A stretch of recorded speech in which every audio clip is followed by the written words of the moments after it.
Look at how we tore that part right out.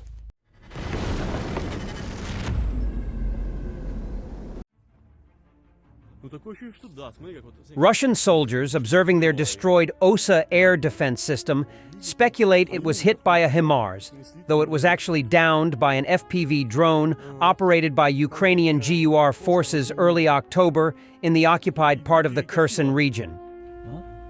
Yeah, it feels like it. Look at how we tore that part right out. See how we just ripped it onto the floor? The engine, the aluminum oozed out, right? With chunks like that lying around. Containers. They just got torn open. And it got twisted. I'm telling you, the engine wasn't thrown out. It's that Kimar hit it.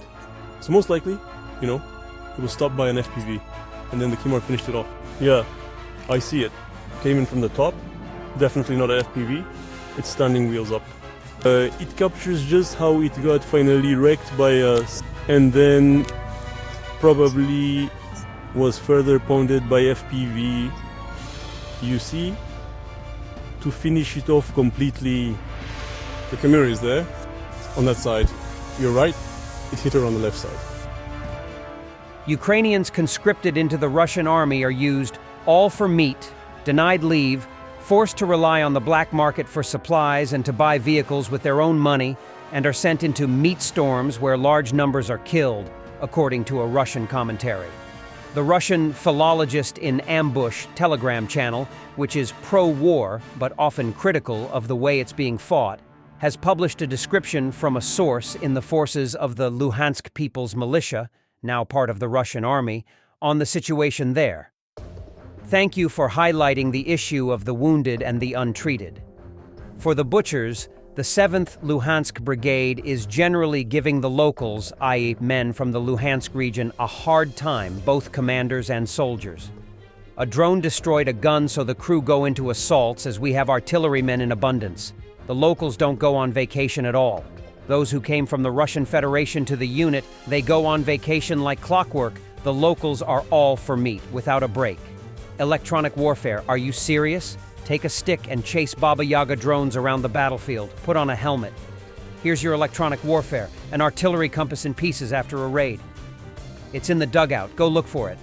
Or at least at the market, at least on the black market. If you have incomplete staff, go into assaults. The zoo is without personnel. The previous commander and the artillery chief won't come out of the shelters, and the first of them got a Hero of Russia medal for some fucking reason. Solovyov filmed him last fall. Today's brigade commander is the same piece of shit. There is no supply.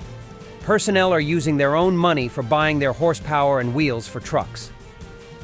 The philologist adds his own commentary to this sad state of affairs, noting that it is not some isolated incident in a single brigade, but is a general problem of extreme brutality towards Russian soldiers in general and those from Donetsk and Luhansk in particular. From the very beginning of the operation, the command staff from the mainland, i.e. Russia, had a tendency to not care at all about preserving the local mobilized personnel, who then staffed the People's Militia Corps in large numbers. Incidentally, this attitude was also present in the 1st Slavic Brigade, right down to formulations like, "I wish you all would die quickly, and I'll go fish and drink beer in peace."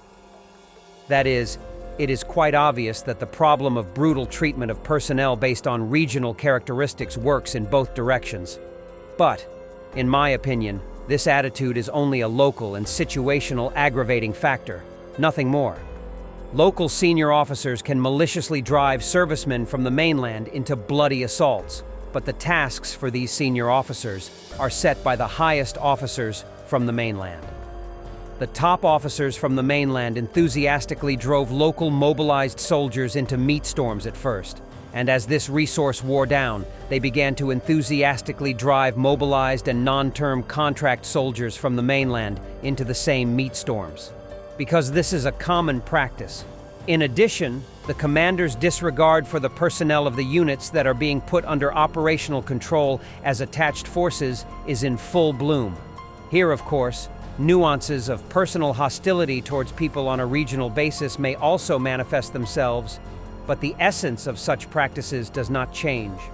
I will not even mention the attitude towards the personnel of the assault squads formed from volunteers from places of detention, former Storm Z, now Storm V, regardless of their regional affiliation. Thus, even in the presence of situations of bullying people on a regional basis, the problem of brutal treatment of personnel is of a general nature and requires a comprehensive solution. Ukraine's engineers have begun testing the deadliest tool in modern warfare: drone swarms powered by advanced AI brains that are designed to seek and destroy. Imagine a front line where these autonomous weapons make split-second targeting decisions, adapting in real time. For those watching, it's a prototype, an introduction. For those on the receiving end, it's a new era of war. This tech isn't just talk. Soon, Russia will be face-to-face with Ukraine's weaponized intelligence. A drone swarm is controlled by a single operator. The technology is supposed to unite a group of drones into an autonomous network, in which the operator will only have to select a target and authorize its destruction. Within the network, each drone will be able to plan its own actions and predict the behavior of others in the swarm. While UAV operators try to carry out operations involving several drones, artificial intelligence will be able to operate dozens. The future's here, and it's relentless. The video shows the Russian city of Krasnodar. It is considered one of the largest and most populated cities in southern Russia.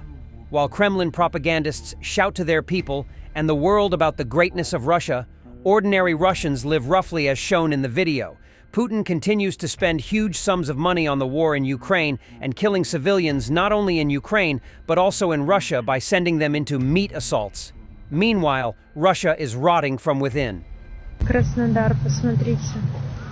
Вся Россия в одном лице. Там затоплено, здесь затоплено, и здесь же все в мусоре.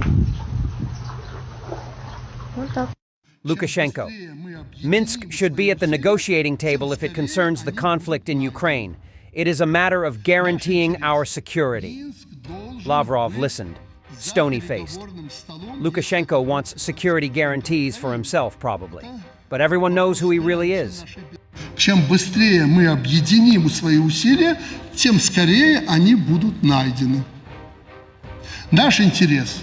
Минск должен быть за переговорным столом, если это будет касаться конфликта в Украине. Это вопрос гарантии нашей безопасности. Больше мы ничего не требуем в этом плане. Thanks for watching, and don't forget to subscribe. Also, if you want to support Warthog Defense, please become our member and get early access to new videos, exclusive members-only videos, and become administrator in comment section. The membership link is in the description. Every day. We had a guy last week, it's 6 rescues in 6 days. You know, he's doing the job every day.